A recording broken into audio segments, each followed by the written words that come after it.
There are times that I talk about obsessive compulsive disorder and people have the joke.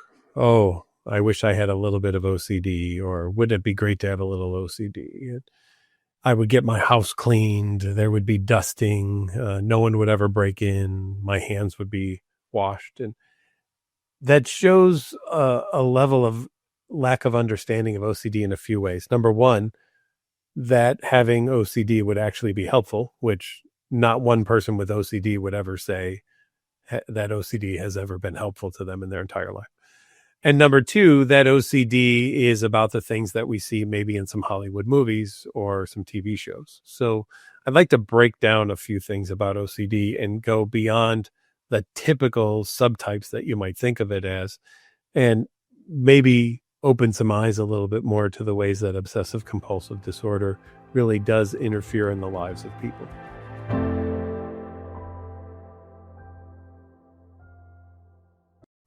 In addition to checking things to make sure that lights are off or on, or doors are locked or unlocked, stoves are on or off, hands are clean or not clean, people with OCD might do things like drive around a block to look for a dead body because they don't know if they hit a pothole or if they ran over a person. And even though they didn't see a person fly off their hood, they could worry about, but what if I did hit them, or they were tiny and therefore they just went under the car instead of over the car? Maybe I should go back and check to see if that body is laying there. Or maybe when they get home, they get out of the car and they lay down on the ground and they stare under their car for minutes to hours to check to see if there's anybody that they dragged home underneath their car.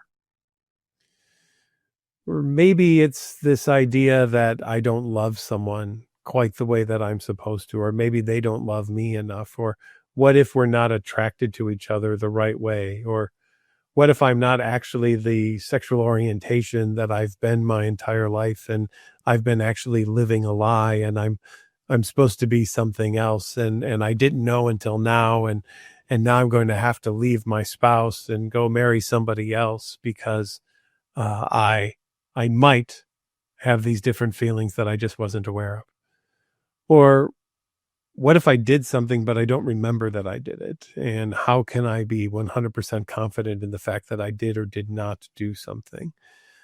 Or maybe, just maybe, that thing that I touched won't hurt me, but if I touch something else and I leave some kind of physical or even emotional contamination, and emotional contamination would be something along the lines of bad vibes or something like that, and then someone else touches that thing, they could absorb the bad vibes or the contamination, and then they would be harmed, all because of me, because I didn't do something to try to neutralize those things whatsoever. Or maybe while I was walking past that family in the mall, my arm moved slightly toward them because I was maybe trying to steal one of their children and take them into the bathroom and take advantage of them and then bring them back to the crib or something before the family even noticed that it were to occur. All of these things are obsessive compulsive disorder. They're all subtypes of OCD. And they all start with two words, which is what if, and then are followed by the worst case scenario.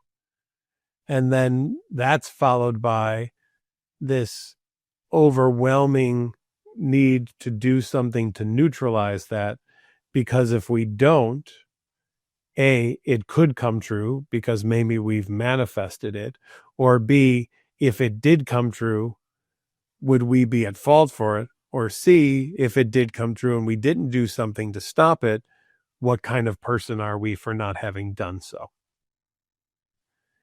Now, you may hear all those examples and think, well, those sound kind of ridiculous and way out there. And sure, OCD is way out there, right?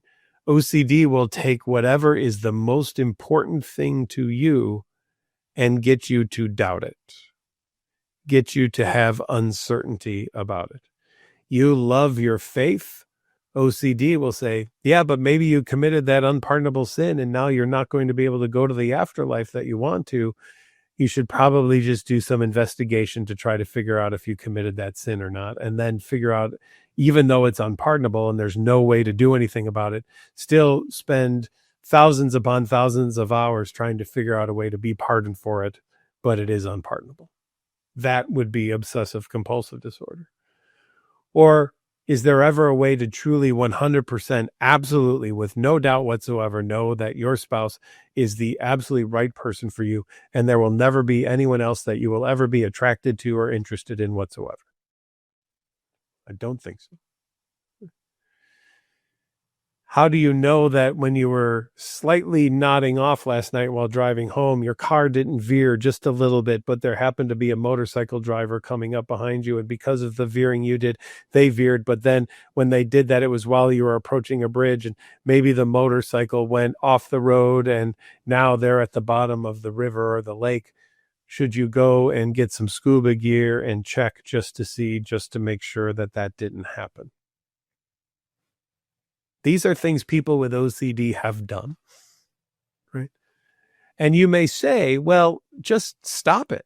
Just stop thinking that. And that's as easy as me telling you not to think about what you want for dinner. You probably just thought of it. If we could get people to just stop thinking things, I'd have a job that I'd meet with people for one session. It would be like the Bob Newhart Stop It skit that's on YouTube. And if you haven't seen it, great one to watch.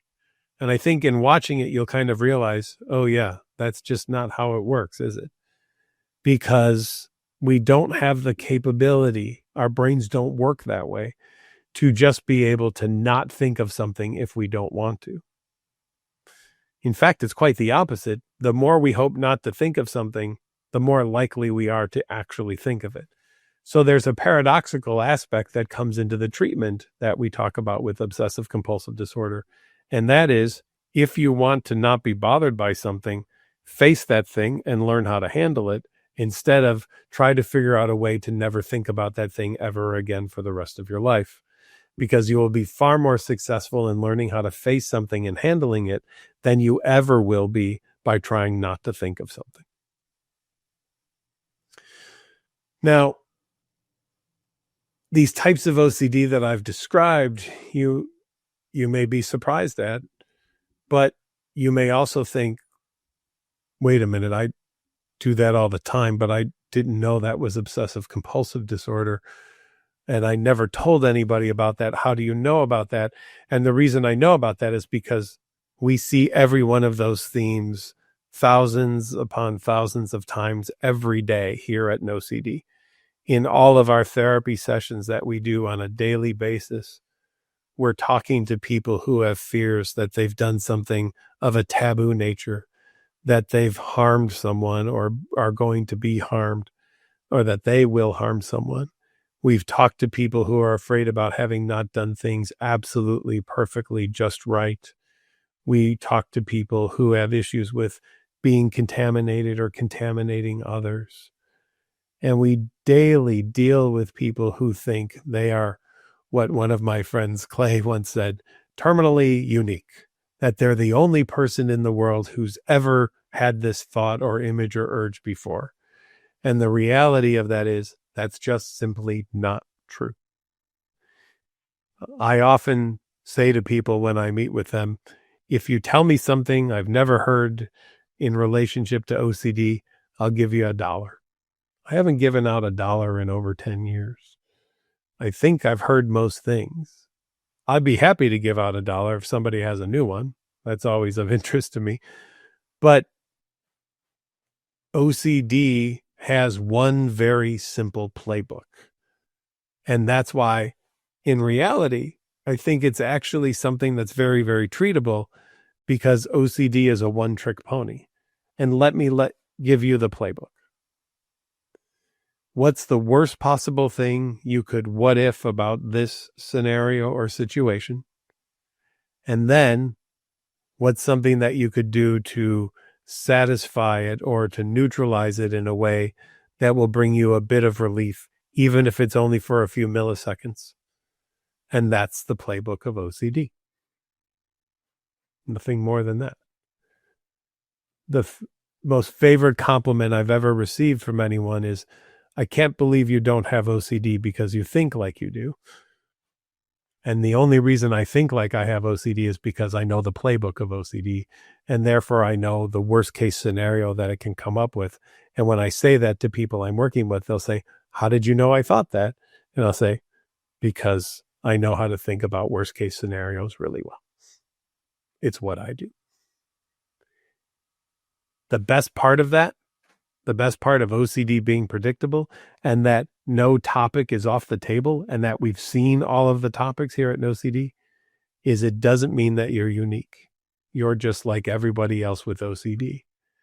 And there's one cool thing about being just like everybody else with OCD, and that is you can get treatment just like everybody else with OCD can. And if you're looking for that help, well, we hope you will check us out at NOCD.com. That's NOCD.com, where we have clinicians standing by to assist you with OCD, body-focused repetitive behaviors like hair pulling or skin picking. We work with tics. We work with hoarding. We work with anxiety and mood concerns, trauma, even body dysmorphic disorder in a few states. If that's something that you're interested in, we'd be happy to assist. Check us out, NOCD.com, and start to live the life that you want to live and not the life that OCD wants you to live. We hope to see you soon.